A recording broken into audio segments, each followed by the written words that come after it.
welcome back to the channel. Thank you for showing up today. My name is Jane. I live in the UK, and on this channel I give you information that will be helpful to you if you're coming to the UK and if you already live in the UK. I also share things about dependents, children, family. So if you're interested in that kind of gist, click on the subscribe button now. Like this video by giving it a thumbs up and share this video with your friends and your loved ones. So from the thumbnail, guys, and the title, you already know that I'll be talking about the disadvantage of the Tier 2 visa. Now, this is my opinion. Some people may think differently, but I think that this thing that I'm about to share now is the worst part of Tier 2 visa, or the biggest disadvantage of a skilled worker visa. Skilled worker visa, Tier 2 visa, you guys already know that I'm saying the same thing. Both visas, different names, same thing. Okay, so if you call them kose or you call them akara, at the same bean cake. Okay, anyway, guys, so what is it about the Tier 2 visa that I think is just nonsense? It is the fact that you cannot easily be self-employed under this visa. Yes, a lot of you don't know this. People think that, oh, I'm just going to finish my studies, I'm just going to switch to a Tier 2 visa, and when I'm working, then I can now start my business and be doing this and be doing that. Hello, please be informed. I'm not saying you cannot do business on a Tier 2 visa, because there are some ways that you can, but it is not something that you just say, oh, I'm starting a business because I'm on a Tier 2 visa. I've given you guys the list of visas that allow you to do business easily in a video. I will put a link up here so you can check all the visas that allow you to do business.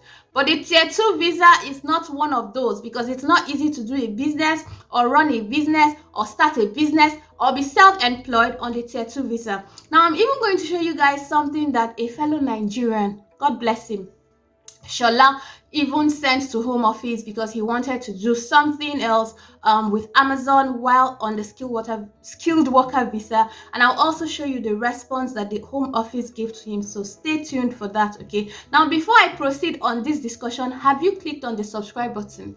Have you liked this video? It's free. Just click on the subscribe and click on the thumbs up to like this video. Okay, guys, and I think that you will like this video, so you will share it as well. All right, so back to what we're talking about, the Tier 2 visa or the skilled worker visa.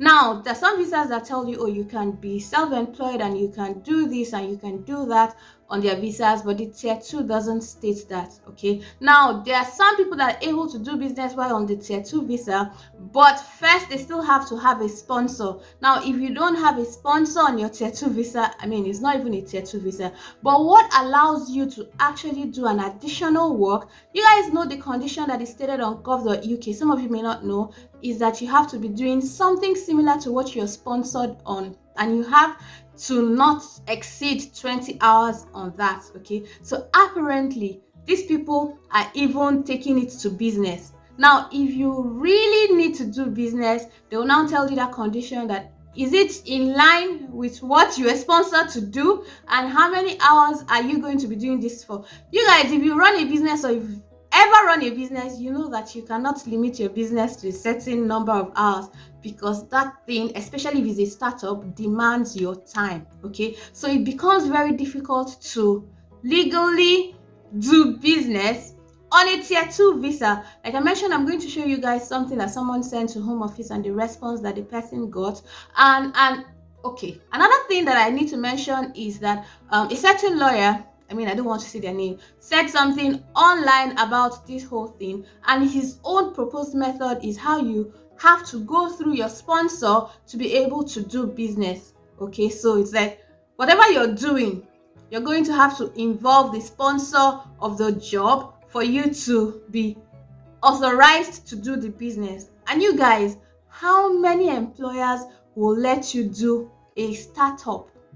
Because it takes work, it takes effort, it takes time, while still doing a full-time job for them. So it's not as straightforward as it seems, which for me, like the disadvantage of the Tier 2 visa, the fact that I cannot do my own thing or my side gig legally. I know some people do this. I mean, of course we know that even on the Tier 2, even on the student visa, some people do their thing, but we're talking about, is it legal? Is it something you can openly say I'm doing, advertise publicly, create websites and advertise your business when you're on a skilled worker visa? When they come for you, you may not be able to defend that, which is why I'm bringing it here. I'm not saying some people don't do it. So this video is not saying, oh, nobody does it. This video is just saying, is it actually legal? Is it authorized for you to do that? Okay, so let's just head to the letter that I wanted to show you guys about someone sending a letter to the Home Office stating their condition and the response they got back. Okay, so guys, here we are. This is the letter, or this is the complaint. It was done by Olushola Oladipupo. Thank you, Shola, wherever you are. Thank you for this effort. So the question said, Dear Home Office, I'm currently on skilled worker visa working for my sponsor.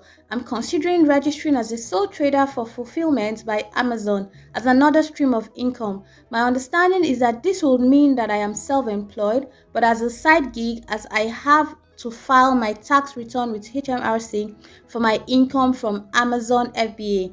Is this possible under current immigration rules for skilled worker in the UK working for my sponsor to be self-employed by the side? Grateful if I could get an explanation and clarity on this. Yours faithfully, Shola. And then there's back and forth about, oh, he sent reminders for them to get back to him before he finally got a response. Okay, now here's the response. Dear Olushola, your request has been passed to the Home Office. The conditions of leave on a skilled worker visa include restrictions relating to supplementary employment. Operating a business or any supplementary employment must meet the rules in place for such activity. Now, he explained how supplementary employment means employment in a job other than the one you're being sponsored for, and which also appears on a shortage occupation list, or in the same profession as the one you're being sponsored for. Okay, so it now says condition A, the person remains working for the sponsor in the job for which the COS records the person is being sponsored, and B, the other employment, in this case, which is your business, does not exceed 20 hours per week and takes place outside the hours when the person is contracted to work for the sponsor in the job for which they are being sponsored. Therefore, unless you were initially sponsored in a role equivalent to a sole trader for fulfillment by Amazon, you are not allowed to undertake this activity. So you guys can see that these people are still sticking to the rule of if you're doing additional work, it has to be 20 hours and it has to be outside the time that you're working for your sponsor and all that stuff. Now, this is not very clear. I mean, it's blood, guys. Like, there's no clear definition that, oh, you can do a business, because you guys all know that a startup takes your time. How do you prove that you're doing a job that you're just starting up for 20 hours? It may be very dicey to do that, which is why I don't like this condition about the tier 2 visa. So guys, you have seen it for yourself, not me talking. It did there for internet. If you search for these things, you will see them. Okay. Yes, so in my opinion, it is not cool.